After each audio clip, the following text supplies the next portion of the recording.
En effet, j'ai été amené à m'intéresser à des sujets qui paraissent avoir peu de relations les uns avec les autres. En fait, il faut comprendre que ce qui m'a toujours interrogé, ce sont des situations qui m'apparaissaient avec mes patients dans les séances et pour lesquelles j'avais l'impression qu'il n'y avait pas vraiment d'exploration qui avait été faite des tenants, des aboutissants de ces situations.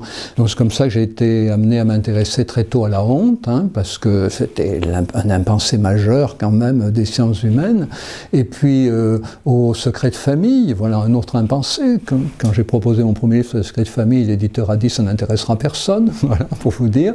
Et puis aux écrans, bien sûr, et puis à la résilience, à une époque où la résilience était pensée d'un point de vue individuel, j'ai dit non, il faut la penser de façon sociétale, et puis plus récemment le déni, et puis en passant par les technologies numériques et surtout la robotique pour laquelle j'ai écrit le premier livre en 2015.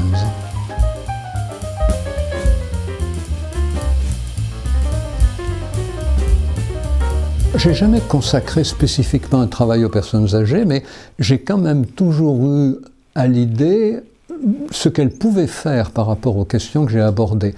C'est comme ça que, quand je me suis intéressé au secret de famille, évidemment, j'ai abordé la relation privilégiée que des grands-parents pouvaient avoir avec leurs enfants, la manière dont ils pouvaient peut-être leur faire des confidences qu'ils n'avaient pas pu faire à leurs propres enfants. Quand je me suis intéressé aux écrans, j'ai évidemment pensé à toutes les activités alternatives que peuvent proposer les grands-parents. Et puis autour du déni, bien sûr, je me suis intéressé à la question de savoir comment le vieillissement peut-être rend plus vulnérable à des théories du complot, à des risques de déni. Donc je dirais que ça n'a pas fait l'objet d'un travail spécifique, mais que c'est quand même un fil rouge, vous voyez, qui parcourt mes préoccupations, parce que je n'ai jamais oublié que j'allais devenir vieux un jour.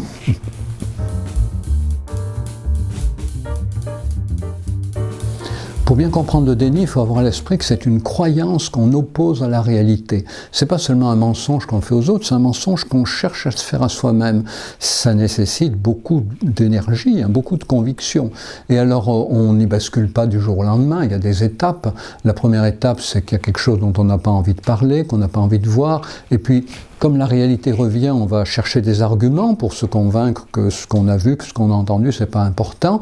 Et puis après, on va essayer de trouver des gens qui partagent notre conviction.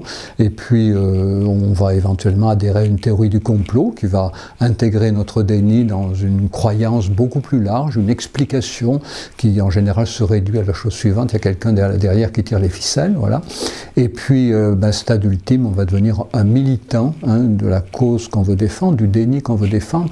Et vous voyez que le déni, du coup, c'est pas seulement une croyance qu'on oppose à la réalité, c'est vraiment notre place à nous au sein du monde. C'est pour ça que renoncer à un déni, c'est si difficile, parce qu'il faudrait renoncer à la place qu'on se donne comme militant de la vérité dont on veut être convaincu.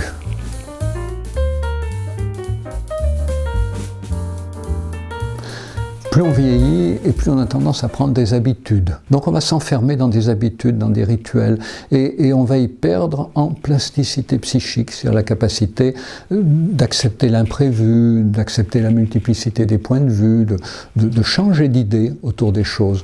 Donc ça, c'est le problème de l'âge, et vous voyez que c'est évidemment quelque chose qui va favoriser le risque de tomber dans le déni.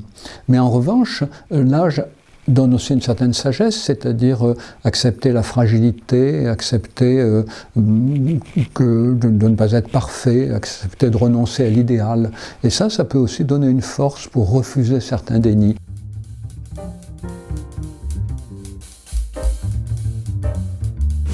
Autour des personnes âgées, il y a heureusement deux conceptions traditionnelles qui sont complètement abandonnées. La première, c'était d'envisager la personne âgée comme quelqu'un qui perdrait tout. Perte de force physique, perte d'énergie mentale, perte de sexualité, perte de sommeil. Puis il y a une autre approche qui s'est substituée, puis heureusement qu'on a abandonné, c'est de considérer la personne âgée comme un malade. Donc de tous les côtés, il faudrait soigner. Non, abandonnons ça et voyons les choses autrement. Je pense qu'il y a quand même une évolution qui se fait pour considérer que la personne âgée, elle a un certain nombre de handicaps. Mais ces handicaps ne sont pas propres à la personne âgée. Une personne âgée il est mieux qu'elle ait un ascenseur que pas, si elle habite au 4e ou 5e étage, mais on peut avoir besoin d'un ascenseur sans être une personne âgée. Donc considérer la personne âgée en termes de handicap, sachant que ces handicaps sont partagés par d'autres catégories de population. Donc ne pas faire de la personne âgée un problème spécifique. Et puis l'autre aspect des choses qui est en train de bouger à mon avis, c'est qu'on favorise de plus en plus le mélange des populations, c'est-à-dire ne pas considérer les personnes âgées comme une catégorie de gens qui devraient s'entraider entre elles. Et ça, c'est très prometteur en psychologie, mais surtout c'est très prometteur du point de vue de la résilience sociétale, hein, qui est d'autant plus grande que les liens entre les personnes d'un groupe sont plus forts.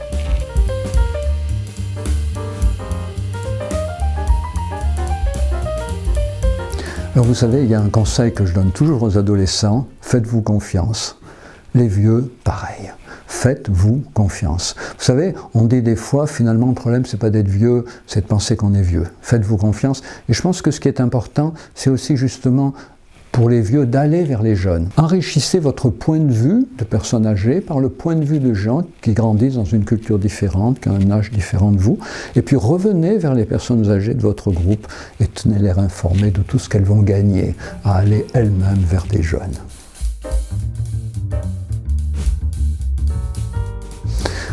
Hold Up est une association. Or moi, je crois beaucoup aux vertus des associations, aux vertus de la société civile.